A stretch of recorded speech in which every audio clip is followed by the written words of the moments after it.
Aloha, everyone. Welcome to Talk Story with John Waihe'e. Boy, have we got an exciting show for you today. Let me start off, though, by declaring all of my biases, just so that you know up front where I stand on an issue.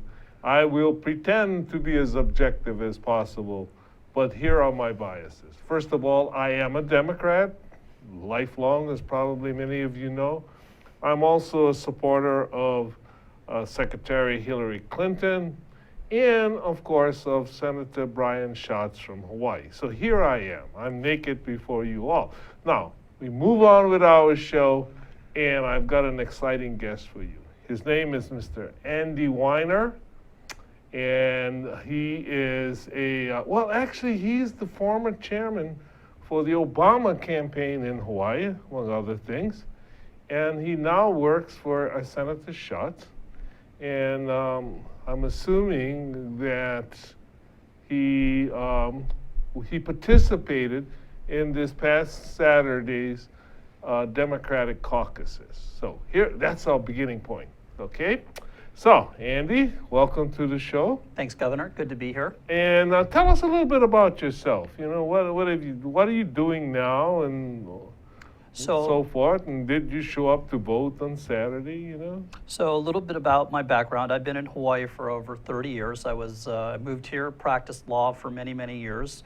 Our paths crossed when you were governor, and I would help out people with campaigns in the 1990s.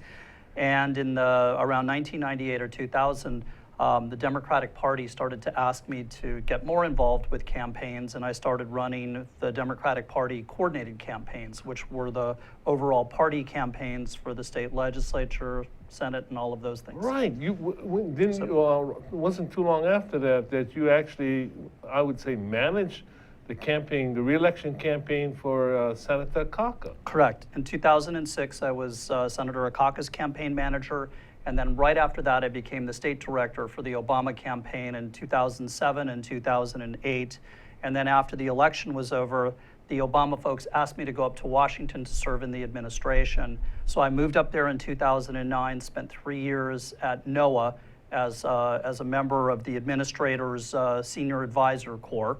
And then I came back for a short period of time in 2012 to help out with Mazie Hirono's campaign for senator. Oh, wow. And then that was when Senator Inouye passed away, and Senator Schatz got appointed, and I went up there to become his chief of staff, and that's what I've been doing since then. So, folks, we have established beyond any reasonable doubt that Andy here knows Hawaii politics, as well as national politics, both of it. So, Andy, you were in charge of the Obama, or at least in charge of a big part of it, of the Obama campaign in 2008, I guess. And so and now this past Saturday, we had in the Democratic caucuses, we had a huge turnout for Senator Sanders. And it sort of, in my mind, resembled what happened with then Senator Obama.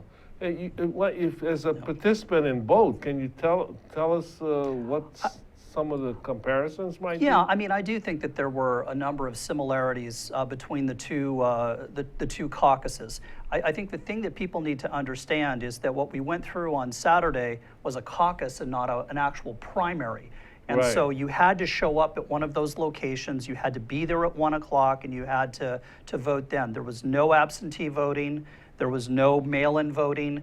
You had to be a registered Democrat to do it, and we had about 33,000 people that showed up on Saturday.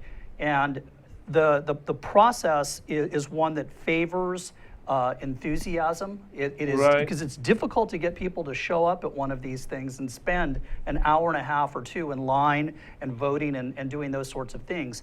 And so those were very much similarities. I think the people that were there for Senator Sanders, they were enthusiastic. They did a great job of organizing at a grassroots level, and they registered thousands of new voters. So on a personal level, how does it feel to have been this time to be the recipient of all that enthusiasm being against your candidate, Yeah. as opposed to for your candidate, like in 2000 and. Well, Governor, I think, as you know, it's always better to be on the winning side of any campaign. I mean, that's Well, I'm bringing this up Yeah. because it felt bad for me twice, because Yeah.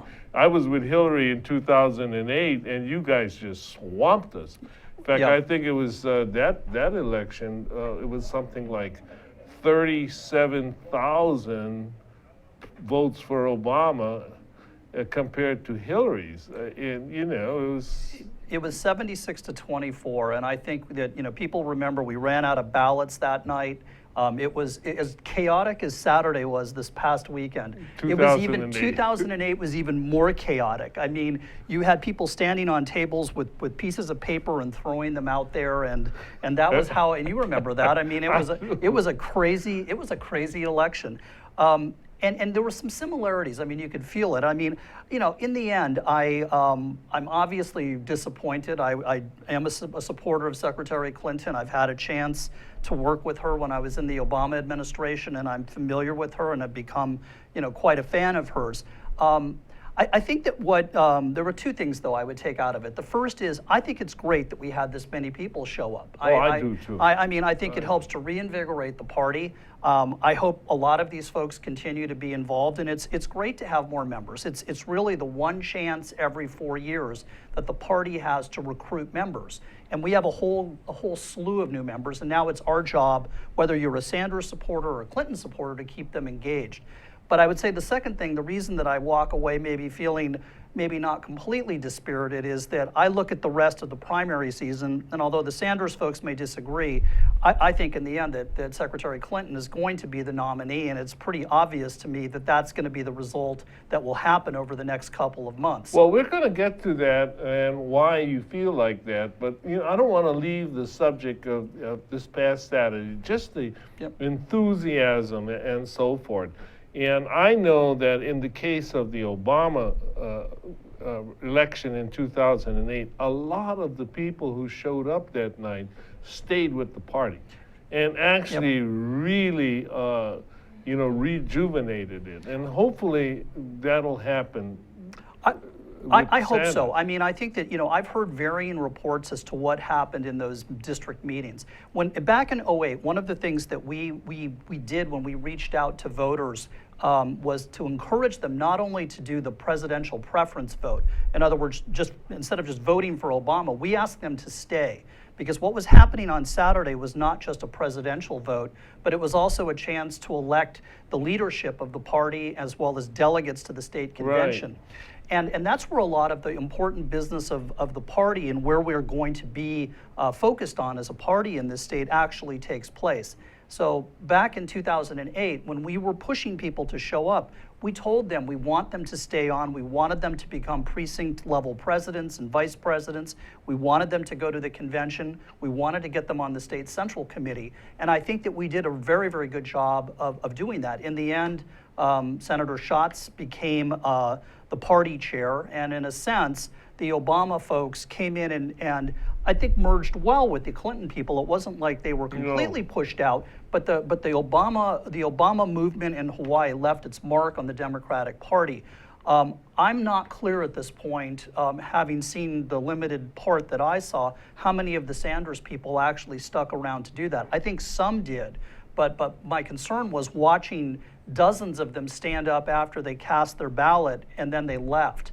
And I think that it's great that they expressed their support for Senator Sanders, but I'm hoping that a number of them will actually come in and begin doing the long-term work that's necessary in the party. Well, I do too. And there was, at least to my observation, there was a generational difference between those people supporting Secretary Clinton and those supporting Senator Sanders. And I hope that the young people, particularly, who showed up full of enthusiasm, are also around for the long haul. And Brian Schatz is a good example, because Brian You know, I mean, look at what could happen. Brian started off working for Senator Obama. He ended up becoming party chairman, and eventually he ended up, and now is a U.S. Senator. And I think that if you talk to Brian about his move from being in the state house to getting to the point where he went to become lieutenant governor and then to being senator, he would go back to 2008 and describe his role in that campaign as being pivotal. That he was able to cultivate a network and to help create a new generation of Democrats that were involved not only in party politics, but also got involved in electoral politics. And in many ways, I think Brian's success in winning election in 2014 was grounded on the things that we did in 2008 when we started to build that network. And so I'm hoping that that's what you see with some of the folks supporting Sanders, that there are younger either elected officials or people thinking about running for office that can tap into that enthusiasm. It's healthy for the party. I think between us, we've seen any number of like revolutions and counter-revolutions, but I think I joined the party rebelling against Jack Burns. Yes. And since then he's attained sainthood. But and I have gotten to appreciate him and his accomplishments. Yeah, so we need more rebels in the Democratic Party. Okay, so I'm on the recipient end of losing twice. Yes. In these caucuses. First to Senator Obama and backing up Hillary, and now to Senator Sanders. But you're telling me that this time around, happiness may follow.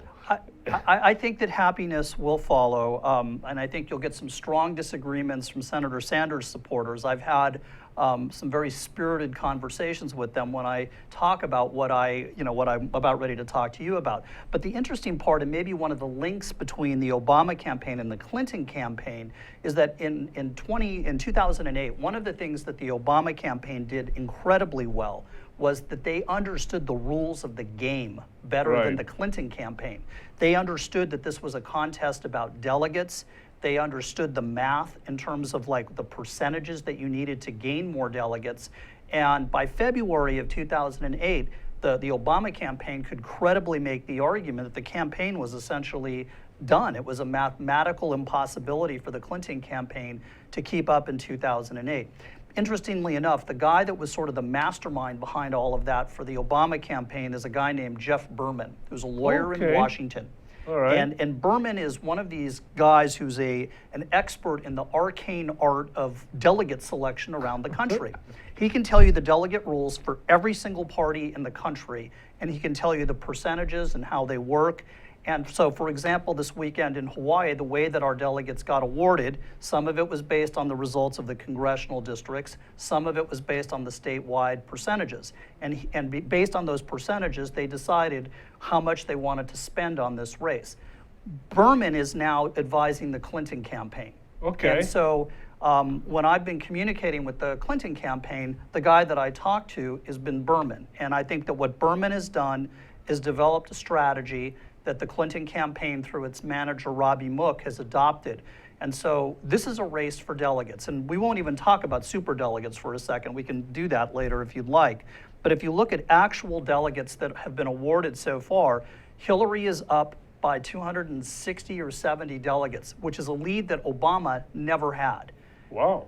Okay, well, we're going to take a short break right now. But when we come back, I want to know more about how Hillary's going to actually win the nomination. Hello, I'm Stephen Katz, and I'm... So, to everyone, send your questions in, tweet it in. We're happy to receive them.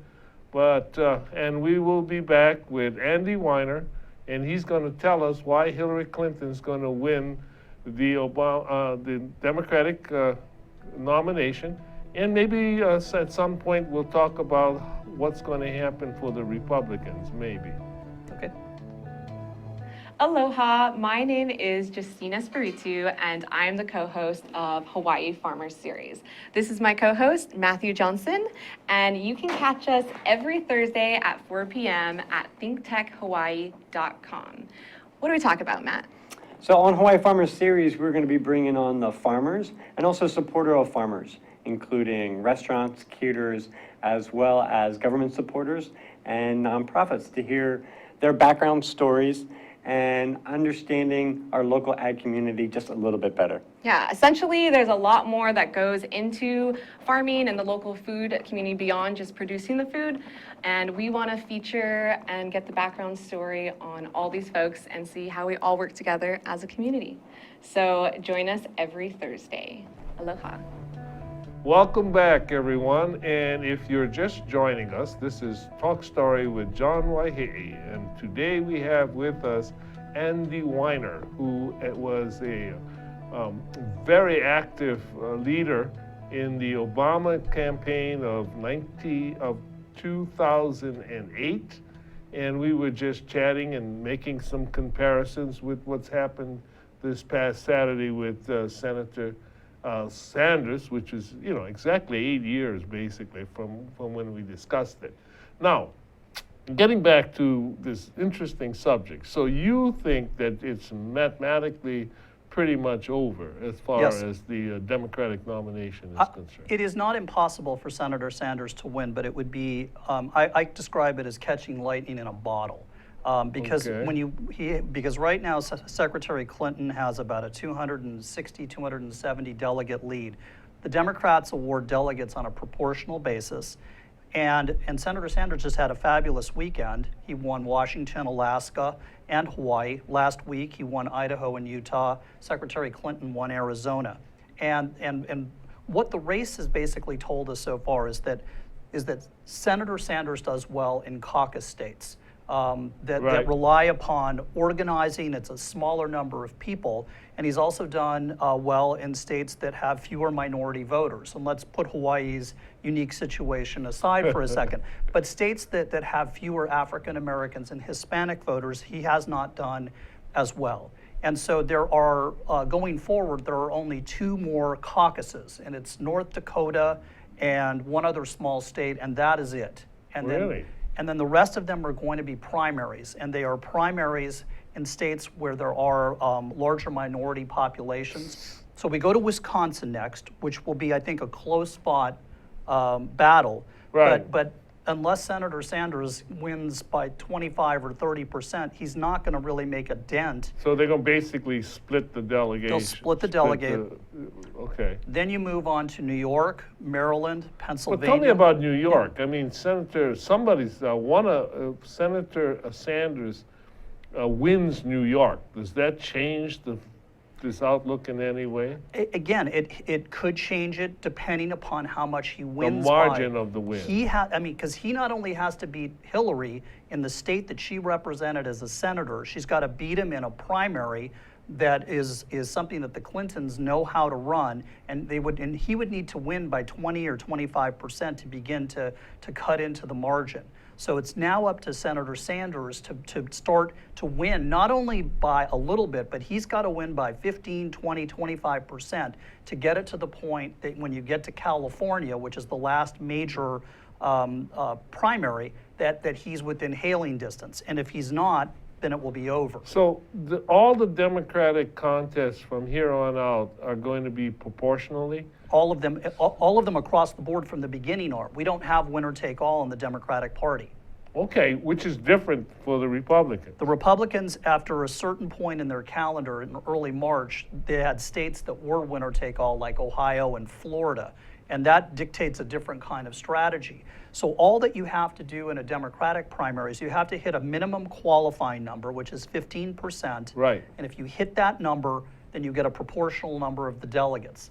And so because of that proportionality, when you start to work through the math, through the rest of the primaries that are left on the calendar, it's almost statistically impossible for Senator Sanders to catch up on who's going to win the most number of delegates that are going to be pledged.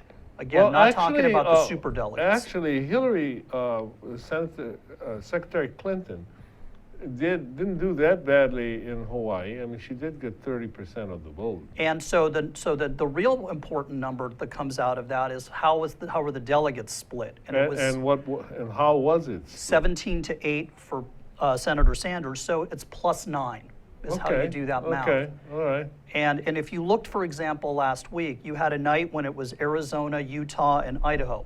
And Senator Sanders had great nights in Utah and in Idaho and almost swept all of the delegates. But because Secretary Clinton did relatively well in Arizona, the margin for Senator Sanders that night was really small.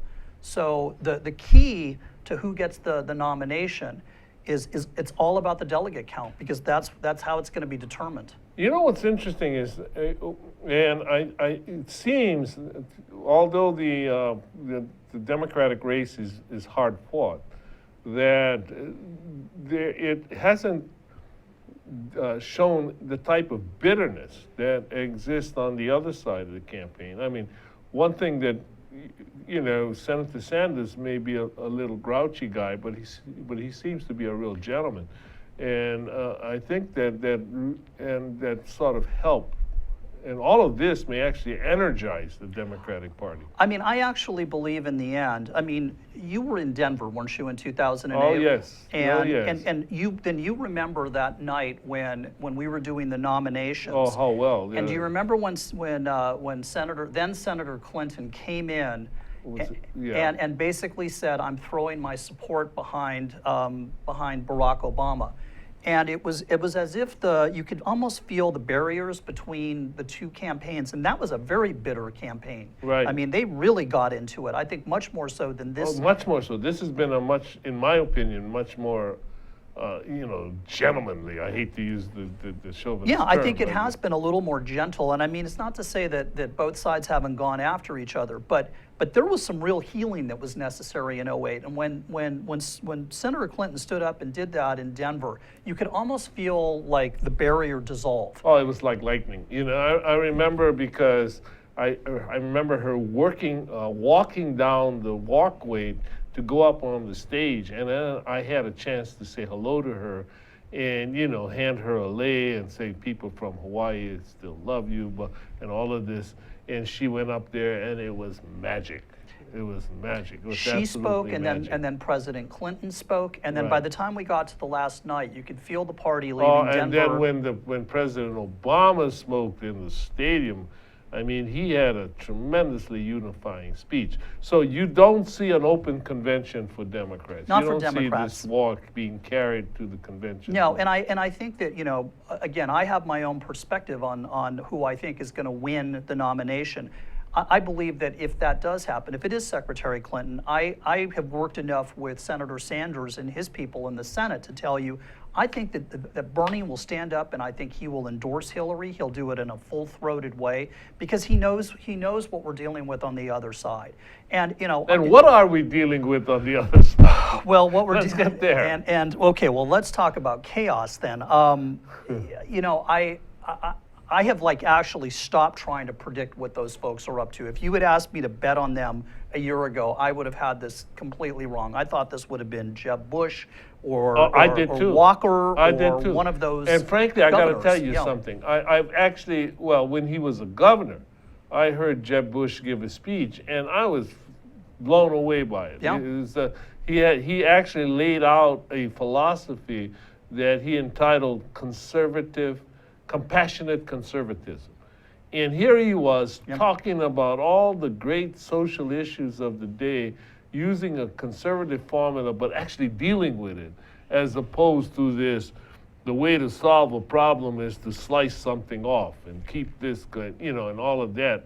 And so I thought we better be gearing up for this guy, and it's totally different. I think that anybody that thought that we'd be talking about Donald Trump and wow. Ted Cruz a year ago would think you were crazy. Ted Cruz was the guy that stood up in the Senate and opposed the Republican leadership on a regular basis. And his main claim to fame was shutting the government down in October of 2013. And I can remember being in Washington and having not being allowed to have my staff come to work for 3 weeks because of Cruz's shenanigans. Cruz is not well liked by his colleagues in the Senate. You've seen very few of them willing to stand up for him.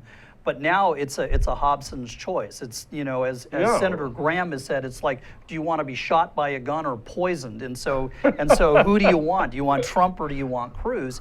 And so what you see now coming forward, and probably a little bit late, is this Stop Trump movement, which Right. is now in Wisconsin, and which has now become the battleground for whether or not the Republicans can actually stop Trump from getting enough delegates to actually claim So the the nomination. Republican establishment is out there trying to, in fact, have a brokered convention, Yes. something that usually, I mean, it's unheard of because the establishment are usually the people who want things running well, predictable, Yes. you know, the beautiful show, the necessary political bump, you know. They're conservatives, right? They like things nice and like orderly. Well, And, so do Democrats, you know. I don't know, but- Democrats to me But are, we don't know how to do it. we're a The little- yeah. And it's wild that the party Yep. that does know how to have Yep. order and the like is suddenly in chaos. I mean, what is happening? Well, they are looking at what might be the first brokered convention since 1948. And now what you're seeing is all of these individual state delegates are now in play. And in the era of Twitter and Facebook and social media, all of what is going to be in Cleveland in July to nominate, if Trump doesn't have enough of the delegates that he needs to get over the top, if he doesn't have 50+1, the Republicans, I don't think, are going to hand No, it to but him. let me ask you Yeah. something, because as a person who is, you know, has got a ear to the ground with these sort of things, so to speak, what if Trump arrives with just enough delegates to, you know, to normally secure? Then he'll be the nominee. He will. He'll be the nominee. You don't think they'll try and take it away from him? I don't think they'll anyway? be able to. And I think that even if somehow they were successful in doing it, the uproar that would cause, I think, would be just so damaging to the Republicans that they wouldn't have a chance, I think, in the presidential. I think it would hurt them down ballot in the Senate races and the House races as well. And so I think that I think that the establishment realizes that what they need to do is to stop him short of getting the majority. And if they have that opening, they'll take it. They'll try to give Well, the will they nomination go to with? someplace. Will they go with? You know, and nobody knows because these things are so fluid. But do you think that they would go with Cruz, or will they pick a third candidate? I think that if they are able to deny the majority to Trump, that it really becomes an open game. And it will depend in part on how many delegates Cruz is able to bring in. But I think you'll see Kasich in play as well. And then you have, when you're back in Washington, the whispering that you'll hear is Ryan. Bring back Ryan. Yeah, bring back Paul Ryan. And I think that that's not realistic. I tend to think it's going to be one of the three that's currently running, as opposed to bringing back somebody that has not been running at all. But who knows? It could be such a chaotic mess that you could see them going for literally days trying to figure it out.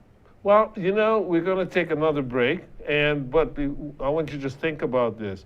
It seems like both parties have had an uprising against the establishment. Actually, Democrats maybe starting from 2008, really. You know, what does that mean for the future? If you could, we'll talk about that, but we're going to take a break. And we'll be back in a moment for Talk Story with John Waihee.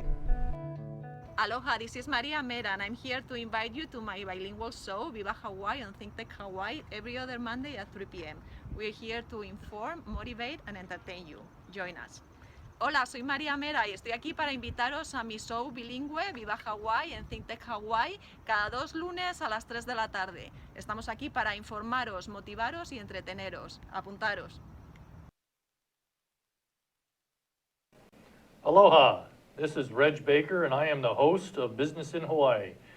We talk about positive stories of businesses in Hawaii, how they have been successful and how they have overcome some of the obstacles that a lot of us encounter when we try to have a business here. And believe it or not, there are a number of positive stories here, and we want to talk to all of you. So we broadcast live every Thursday at 2 o'clock, and it rebroadcasts again on Olelo Channel 54. So I sure hope to see you next time. Please tune in on Thursdays at 2 o'clock. Thank you. Welcome back to Talk Story with John Waihe'i. And today we have an exciting conversation going on with Andy Weiner, who, among other things, is the #1 aide for Senator Brian Schatz. But we're really talking about the state of politics in the nation and in Hawaii. You know, one of the things that this friend of mine, who is a conservative Republican, told me, he said the reason why Senator Sanders did so well in Hawaii was because no matter what, the state's going to vote for a socialist. Now, you understand that his politics is a little to the right of Attila the Hun, but nevertheless, you know, I was told that. So, but it seems like, here we have this state where myself, all former governors, basically the Democratic establishment endorsed one candidate, and someone else won. Senator Sanders won. In the case of the Republican Party, they're nationally having the same problem. Yeah. Actually, even locally, I've heard a lot of local Democrats talk about if Trump's elected, we're not going to be part of this party anymore. Blah blah. I mean, local Republicans. So seems to be this state of rebellion going on. You know, what do you make of all of that, and what does that mean for the future? Well, I think that it means different things for the two parties. I think that the Republicans, it may be a little strong to say this, but I think you're seeing them coming apart at the seams. And I look at them, and I don't see them being able to fix this for a few more years. They have, in a sense, created a Frankenstein monster that's now been unleashed on their political system, and I don't think they know how to control it at this point in time. You have people that are angry at Washington, who are angry at their politicians, who are just bitter about the way that things are being run, and out of that, you get Ted Cruz and Donald Trump. Neither of them, who I think are going to be terribly appealing general election candidates, because in the end, I mean, yes, you're going to have passion on both sides, but there is still a middle group of moderates and independents who I think will be looking at this election and making the decision on who it is that's going to end up running the country. I think for the Democrats, it's not to underestimate what Senator Sanders has kicked up, but I think that he will come out and I think strongly endorse Secretary Clinton. I think that will help. I think that one of the things that Secretary Clinton, I'm sure, is thinking about is what sort of vice presidential candidate would I nominate? Right. Somebody that can capture the imagination of some of the supporters that Senator Sanders has. And I think there are some people out there that could actually help tap into that if she thinks that through. You know, it's really interesting, you know, looking at that political spectrum, because on one hand you have on the Democratic side an avowed democratic socialist, which is about as left as anybody has ever gone, and admitted it in the U.S., right? Yep. And then you have Hillary, who is, you know, always been sort of a liberal moderate. And although, you know, the Clintons are also very people who understand the need to solve some of the underpinnings of conservatism, but basically moderate.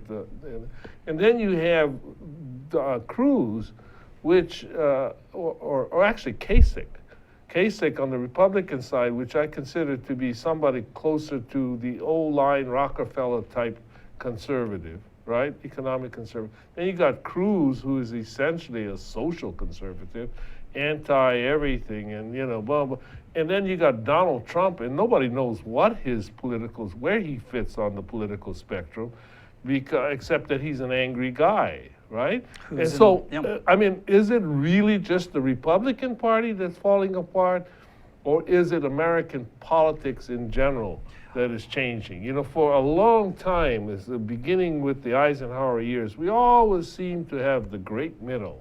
You know, Everett Dirksen, the Republican from Illinois, talking to a Lyndon Johnson, the majority leader from Texas, and the rest. There seemed to be this.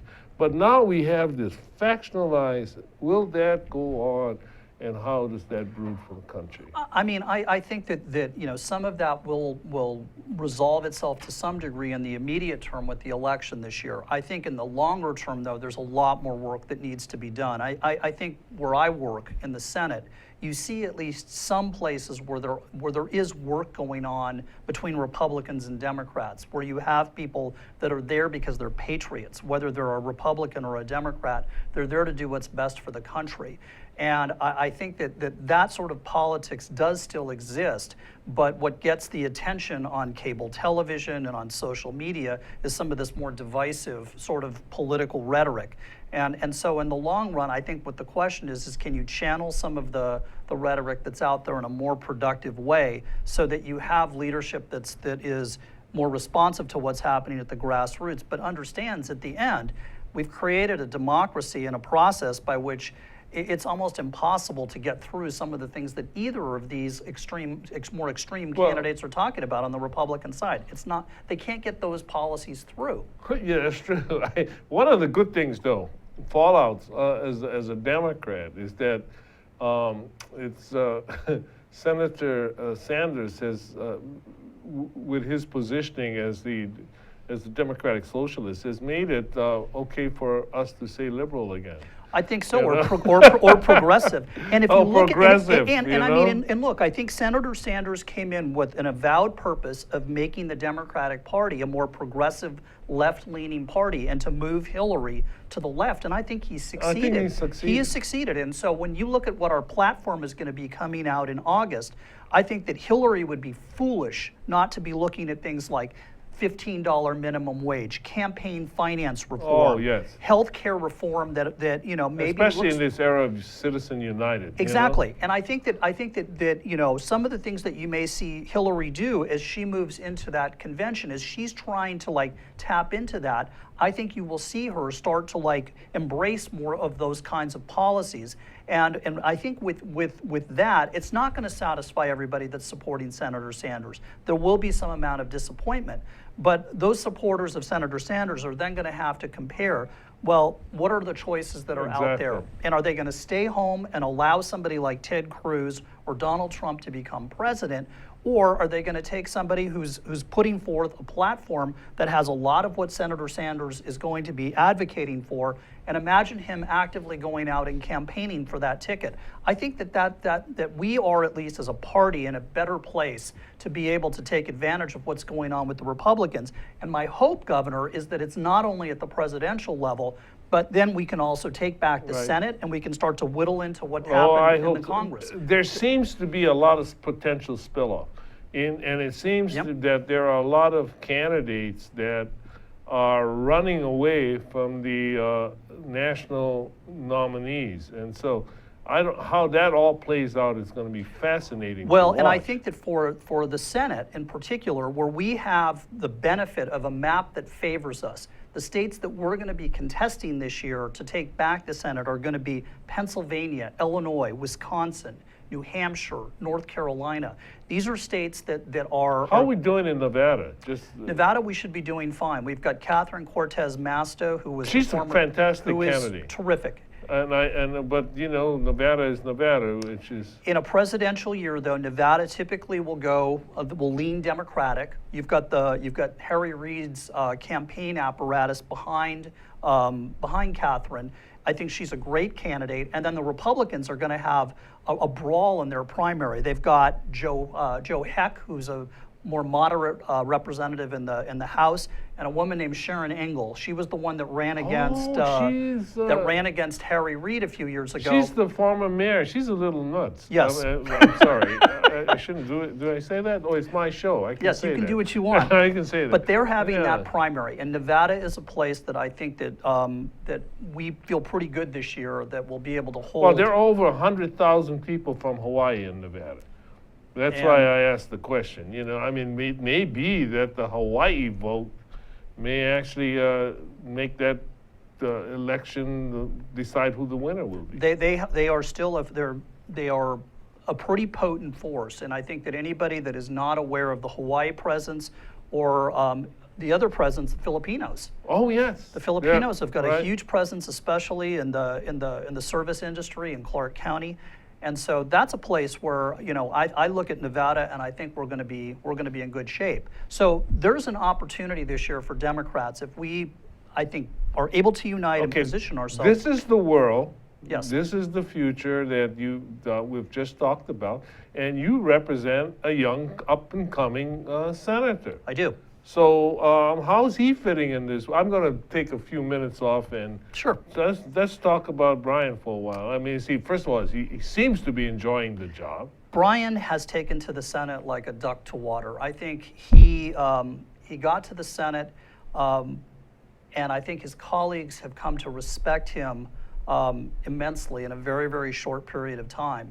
And the way that you see that is in things like, look at the committee assignments that he received. Oh, it's fantastic assignment. He's a member of the Appropriations Committee after 2 years. Usually you've got to hang out for about 20 years to get That's right. beyond the Appropriations Committee. And beyond just getting on the Appropriations Committee, they put him on the Subcommittee for Defense, the Subcommittee for Labor and Health, the Subcommittee for Military Construction, the Subcommittee for Transportation, Housing and Urban Development. That lineup is just not So what something did all of that mean for Hawaii? Just real Sure. quick, just in the last. So if you looked at what just came through in the 16 budget that got passed, it meant that there was more military construction money that came to Hawaii. It meant that defense spending in Hawaii has actually gone up in the 2 or 3 years since Senator Schatz has been there.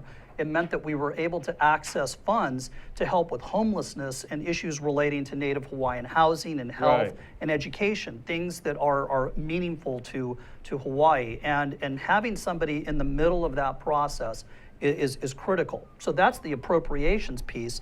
Then he sits on the Commerce Committee, which has authority over aviation, over oceans, over telecommunications. Things that when you're an island state in the middle of the That's pretty Pacific, important you need stuff. all of that stuff. Yeah. And he is the lead Democrat on telecommunications, which is one of the most powerful subcommittees on the Commerce Committee. So as a 43-year-old senator, he has positioned himself to be in a place to help Hawaii for decades to come, knock on wood. He's up for election this year. He has to win his 6-year term.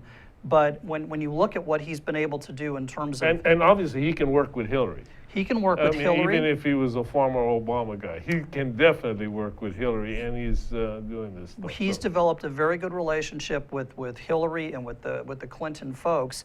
And I think on top of that, the thing that he's done that maybe is a little bit under the radar, well, I was talking a little bit about it before, which is that the work of the Senate, by the way that the Senate rules are established, you have to work with Republicans in a bipartisan way to Right. get things done.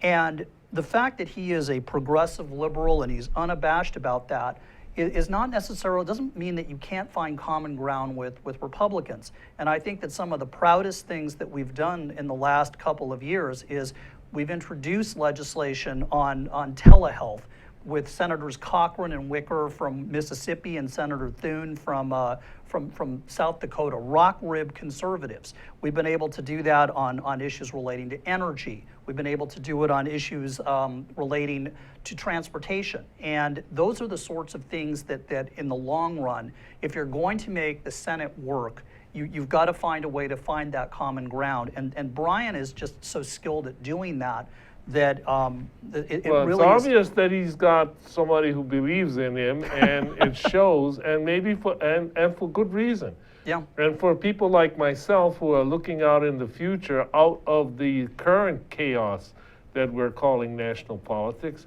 the future will depend on the Brian Schatz of the world. And I want to thank you very much for spending this time with us and letting us know, at least from your perspective, how things are going politically for Hawaii and for the world and for the upcoming campaign.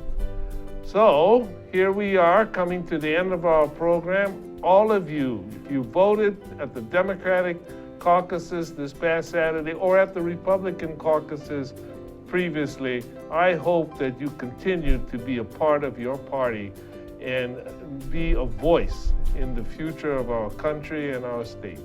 Aloha, and thank you for joining us.